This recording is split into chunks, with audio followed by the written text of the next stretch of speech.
Hinulog niya ang kasulatan at matapos isauli sa tagapaglingkod siya ay napupo. Nakangigit sa kanya ang lahat na nasa sinagoga at sinabi niya sa kanila,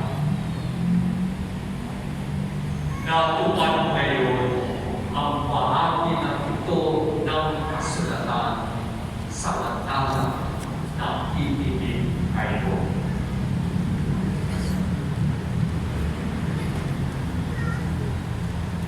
Ang mabuting balita ng Panginoon. Pinupuri ka namin, Panginoong Jesucristo. Sa ikatlong lingkod kong na ito, sa karaniwang panahon, inanurian ko tinatawag na araw ng All August Day. Good and o Word of God Sunday. Salita ng Diyos na linggo o linggo ng salita ng Diyos. Ibigyan kasi natin salita ng Diyos. Ang salita ng Diyos ay si Jesus. Ngayon, hindi ko po magagawa at nakikinig ng lahat. Magiging parang profesor po ako ngayon at ipapakita ko sa inyo yung kagandahan ng ating mga banal na kasulatan o ang salita ng Diyos. Hindi po ito aksidente. Sadya po ito yung pagtulog po ng ating mga pagbasa para sa araw na ito. Unahin po natin ang ating mabuting balita. Ang mabuting balita ayon kay San Lucas, ang unang salita na parang bibig ni Jesus ay Torah. Sa Ingles, today. Sa Pilipino, ang salin ngayon. Mas iyak ko na sabihin, itong araw na ito. Yun ang unang buka ng bibig ni Jesus sa Ebanghelyo ni San Lucas. Today, Torah. Ngayon, sa araw na ito, natutupad ang lahat ng ipinapahayag tungkol sa salita ng Diyos. Ako ang araw na ito. Ito ang araw ko.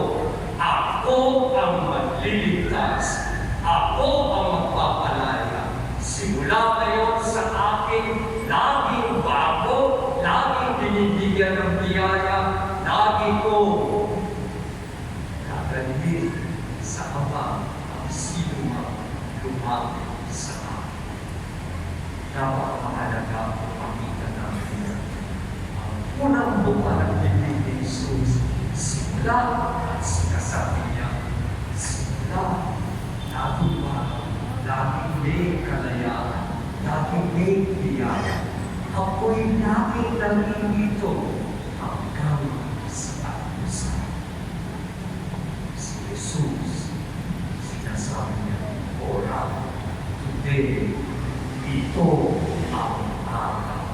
Ito ang araw ng kaligtasan. Ako ang kaligtasan. Dapat tayo sa ating ikalawang pagbasa. Ang problema po kasi iutol. Nagbabasa po tayo mula sa unang sulat ni Pablo Apostol sa mga taga-Corinto, ika-12 kabanata. Utol, hindi po pinasa yung buong sipi na nakakayo. Subalit, lalaguin ko na naman po at meron na naman po isang napakamahalagang salita mula sa simula ng sipi na ito. Pagtatantas mula na naman po sa Grego. Ano yung ibig sabihin? Lahat. All. Lahat. Hindi po sana all. Hindi. Lahat. All. Lahat ay napapailalim kay Jesus. Lahat ay sumusunod kay Jesus. Lahat tinuturuan ni Jesus. Lahat ay nakakakilos ng dahil kay Jesus. Si Jesus ang ulo ng katawan, lahat ay gagalaw dahil sa ulo ng katawan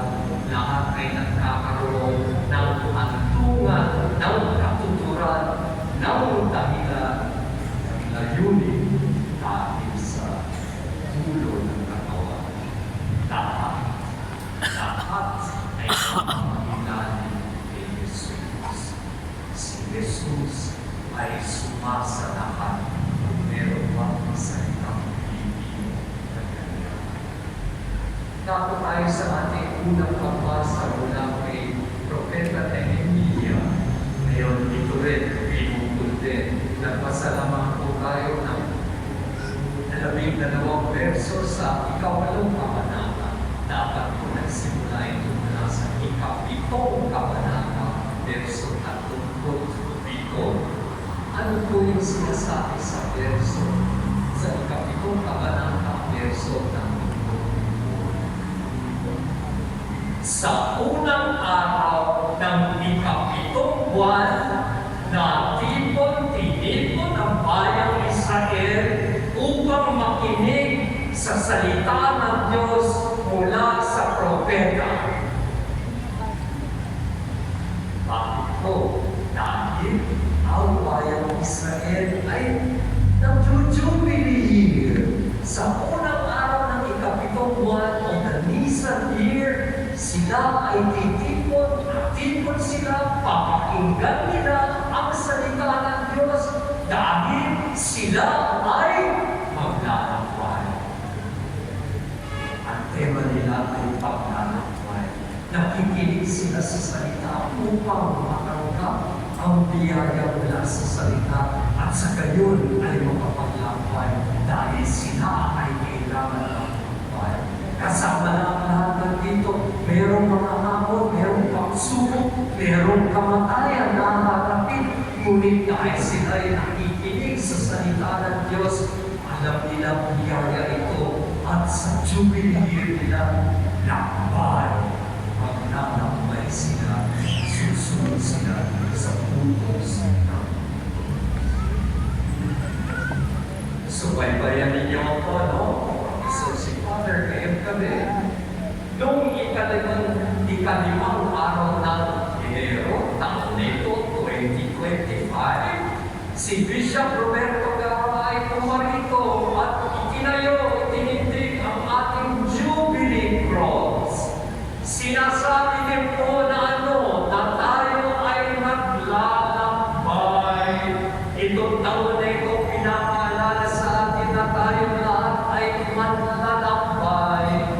Patungo po saan? Oo, meron paglalakbay na kailangan gawin sa mundo ito. Ngunit ang alam natin, bilang mga maglalakbay na may pag-asa, harinawa sa kabila ng mga hamon, pagdurusa at kahit kamatayan ng paglalakbay sa mundo ito, tayo ay makarating sa ating natutunan, sa kalalitan, sa kakailangan. Jubilee year na. Ano rin ang sinasabi dito? Lahat ay inaanyayahan. Lahat ay nakapailalim kay Jesus. Lahat tayo ay tinuturuan kung paano maglakbay. Lahat tayo ay binibigyan ng biyaya ni Jesus upang tayo ay makalakbay sa mundo ito at patuloy na mabuhay bilang mabubuting Kristiyano. Nandito tayo sa ating mabuting balita. Ora, today, ngayon ginaganap. Bawat paglalakbay ay bagong araw kay Jesus. Bawat paglalakbay, sinasabi ni Jesus, narito ako, kasama ko kayo. Bawat paglalakbay, sinasabi ni Jesus, bibiyaya ko kayo, babaguhin ko kayo, palalampasin ko kayo. Susunod kayo sa mga utos ko. Sasamahan ko kayo sa inyong paglalakbay ngayon, patungo sa Kanya. Mga kapatid sa mundo, kailangan ko ng paglalakbay na may pag-asa. Ang paanyaya at hamon ko sa lahat ng Kristiyano ay ipakita natin sa kanila na tayo yung mga maglalakbay na may pag-asa. Sa kabila ng kahirapan, sa kabila ng kagustuhan, sa kabila ng paligid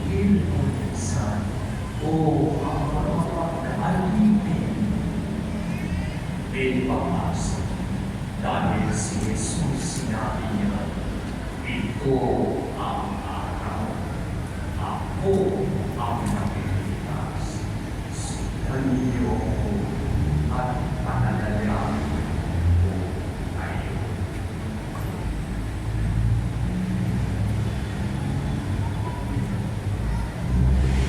Tumayo po tayo lahat at ipahayag natin ngayon ang ating pananampalataya. Sumasampalataya ako Sa Diyos ang mga makapangyarihan sa lahat, na may gawa ng langit at lupa. Sumasampalataya ako kay Jesucristo, iisang anak ng Diyos, Panginoon nating lahat. Nagkatawang tao siya ng ng Espiritu Santo. Ipinanganak ni Santa Maria Bethel, pinagpakasakit ni Poncio Pilato. Ipinako sa krus na matay nilipid, nanao sa kinaloroonan ng mga yumao.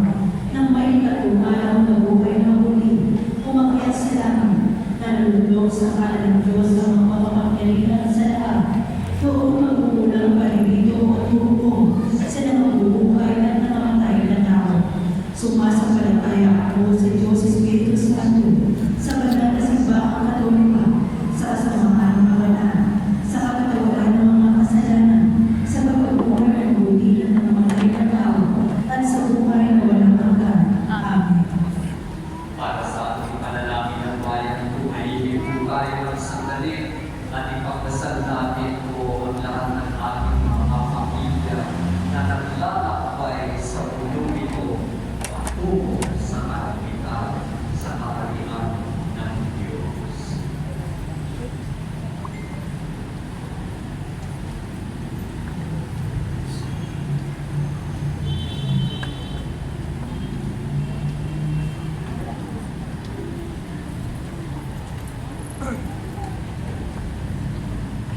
Diyos, sa mga kapangyarihan ng tubig mo, ang mga panalangin na ipagkaloob mo na ito sa pamamagitan ni Kristo ang aming Panginoon. Amen.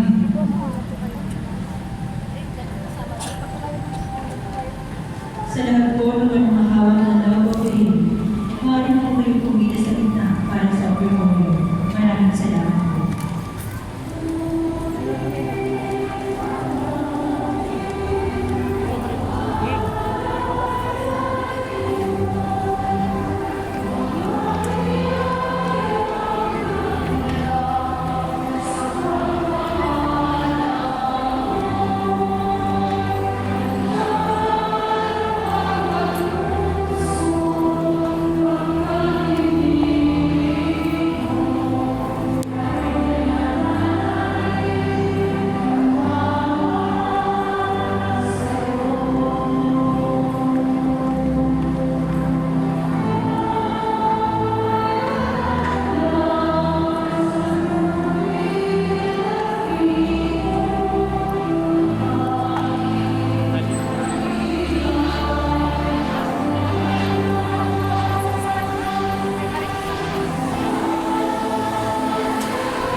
Manalangin kayo mga kapatid ug mga pag-ahalin natin ay kalugdan ng Diyos sa mapakapangyarihan. Tanggapin nawa ng Panginoon itong paghahain sa iyong mga kamay, sa kapurihan niya at karangalan, sa ating kapakinabangan at sa buong sambayanan niyang banal. Ama namin lumikha, tanggapin mo ang malugod ang aming mga handog. Kayo ng kabanalan ay iyong dulot. Kami sumasamo sa iyo at lumuluhog upang kaligtasan ay iyong ipagkaloob. Sa pamamagitan ni Jesucristo, kasama ng Espiritu Santo, magpa sa walang hanggan. Amen. Sumainyo ang Panginoon. At sumaiyo rin. Itaas sa Diyos ang inyong puso at diwa. Itinaas na namin sa Panginoon. Pasalamatan natin ang Panginoong ating Diyos. Marapat na siya ay pasalamatan. Ama namin makapangyarihan, tunay ng marapat na ikaw ay aming pasalamatan. Nasa iyo ang aming buhay, pagkilos at pag-iral.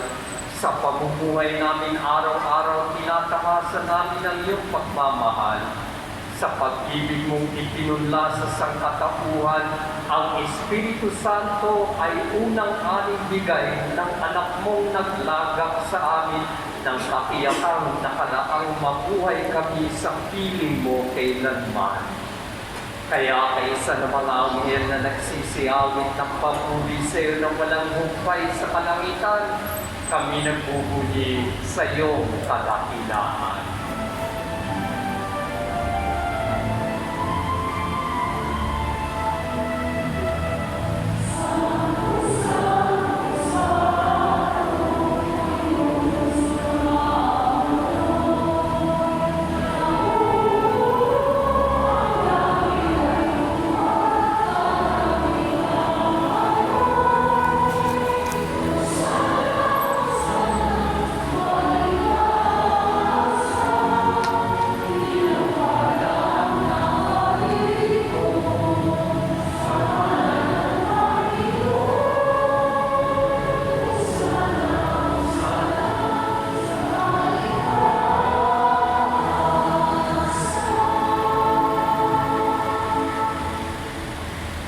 Ama namin banal, ikaw bukal ng tanang kabanalan.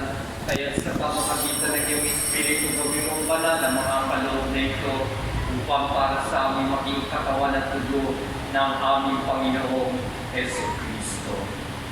Bago niya pinagbiis ang pusang loob na maging handog, ginawa kanyang tinapay, pinasalamatan kanya, pinaghati-hati niya, iniabot sa kanyang mga alagad at sinabi, tanggapin ninyong lahat ito at kanin. Ito ang aking katawan na ihahandog ng dahil sa inyo.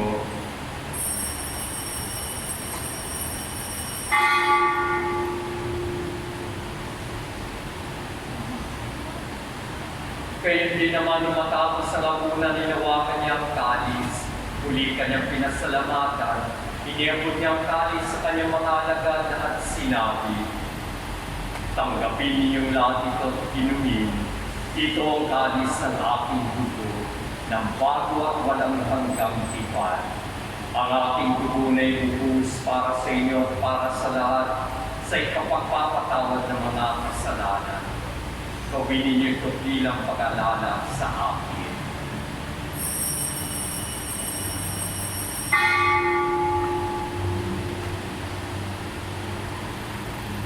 Ang misteryo ng pananampalataya. Si Kristo'y namatay, si Kristo'y nabuhay, si Kristo'y babalik sa wakas ng panahon.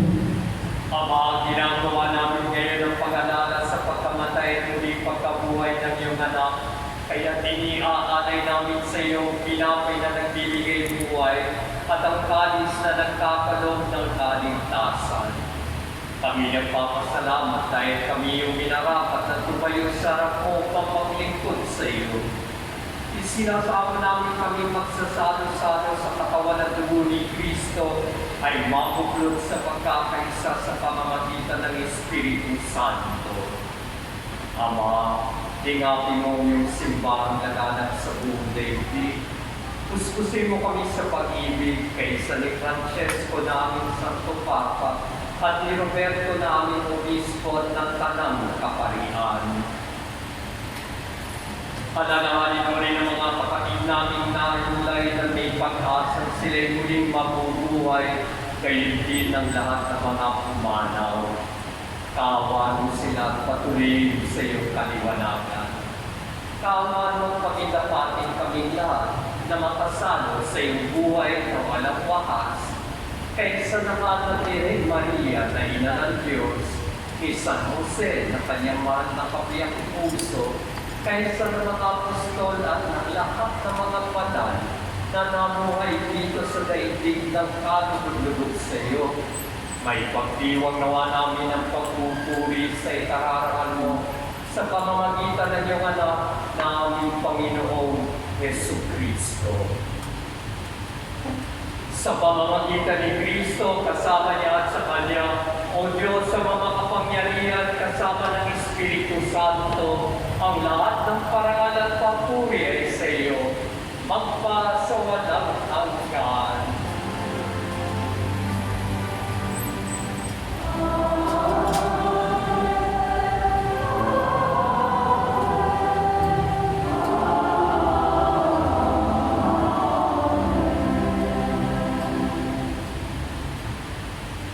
Sa tagubilin ng mga nakagagaling na utos sa turo ni Jesus na Panginoon natin at Diyos, ipahayag natin ng lakas loob.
Inihiling namin kami iagya sa lahat ng masama, pagkalooban ng kapayapaan na araw-araw, iligtas sa kasalanan at ilayo sa lahat ng kapahamakan. Samantalang aming pinananabigan ang dakilang araw ng pagpapahayag ng tagapagligtas namin si Jesucristo. Sapagkat iyo ang kaharian at ang kapangyarihan at ang kapurihan magpakailanman. Amen. Panginoong Jesucristo, sinabi mo sa mga apostol, kapayapaan ang iniiwan ko sa inyo, ang aking kapayapaan ang ibinibigay ko sa inyo.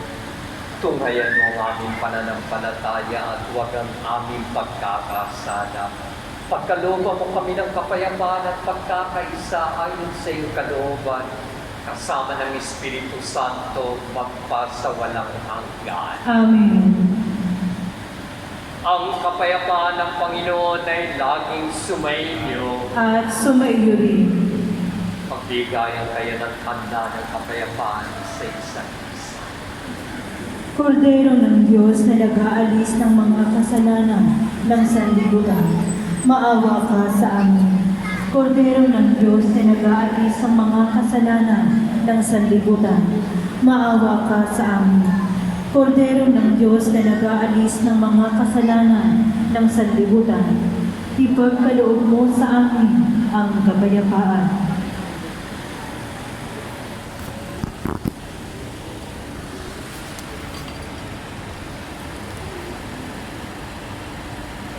Narito ang kordero ng Diyos. Narito siya nag-aalis sa kasalanan at sa libutan. Mapalad ang mga inanyayaan sa kanyang bibig. Panginoon, hindi ako karapat-dapat na magpatuloy sa iyo. Ngunit sa isang salita mo lamang ay gagaling ako. Katawan ni Kristo. Amen.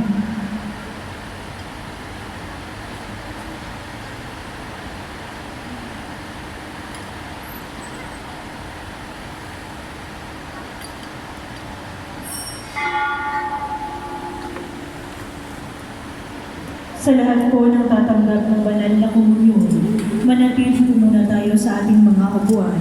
Ang komunyon po ay gagawin by rows. May mga ushers po na gagabay sa inyo. Maraming salamat po.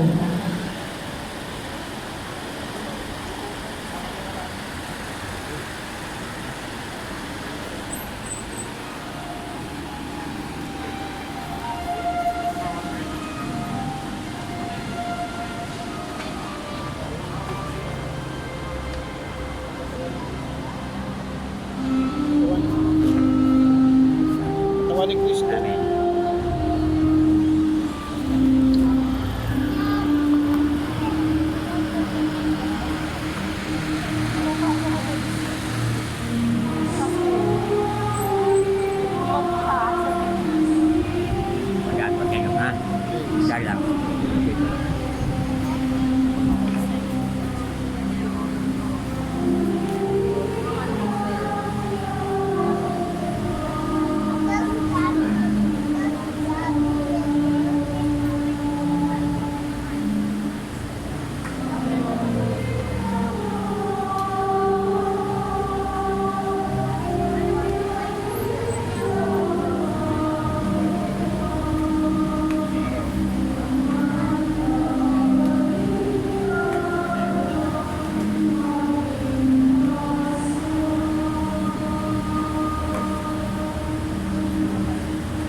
Announcement.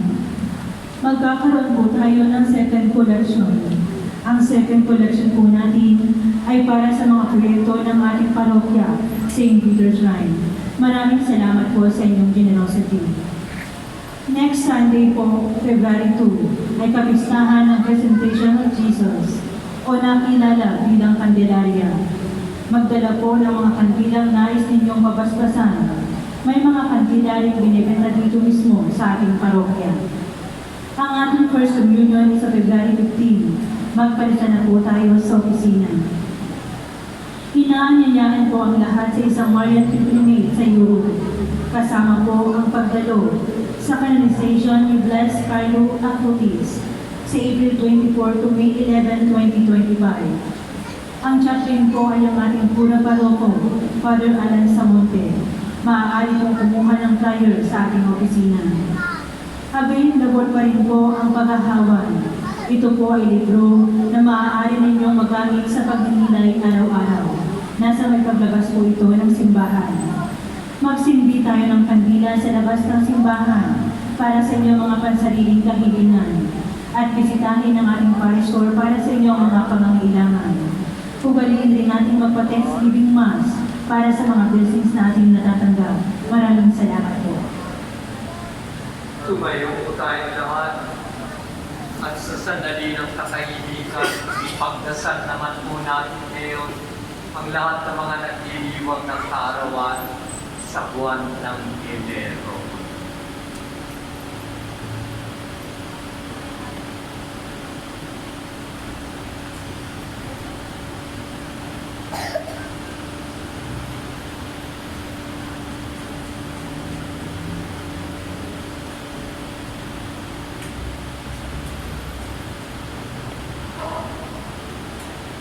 Manalangin tayo.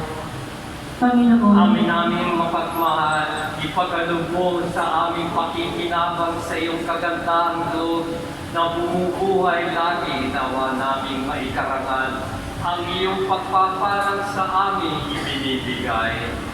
Sa pamamagitan ni Jesucristo, kasama ng Espiritu Santo, magpa sa walang hanggan. Amen. Sumainyo ang Panginoon At sumaiyo rin. at pagpalain kayo ng makapangyarihang Diyos, Ama, Anak, at Espiritu Santo. Amen. Umayo kayong taglay ang kapayapaan ni Kristo. Salamat sa Diyos.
Nick.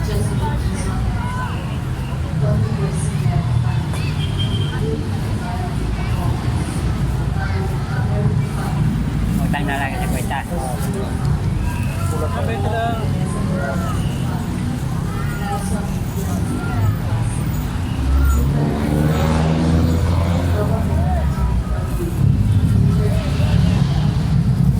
Yeah. Kapit ka lang ako.